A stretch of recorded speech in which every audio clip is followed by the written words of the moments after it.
you're talking about the story of your business, we've talked about the historical financials. You also need to tell the story of your future business financially, right? So it's important really to have a really robust financial model that tells that story. And there's lots of elements to a really good model. It includes 3 financial statements, your documents, your assumptions are documented and exposed. Please don't bury them in Excel formulas. People want to understand assumptions. You want to be able to change assumptions, see how that impacts the projections you're putting together. Have a robust bottoms-up model, a revenue model. Historical financials, again, building off of historical financials, that's what you're building off of in your model.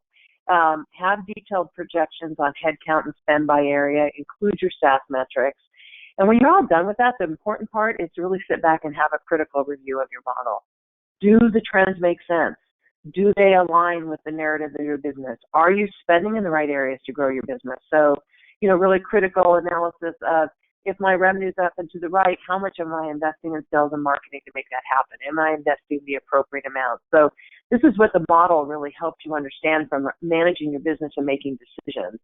And then finally, look how you're aligning against some of the metrics that are available in the SaaS industry. There's lots of metrics available for companies at different stages, different kinds of companies that you can use to kind of measure how you're performing. Are you performing like companies, out there? And if you're not, should you be? Are there adjustments you need to make? Or at least understand why you're different so that you can present that and be able to speak to that when it comes up working with investors who are reviewing your model.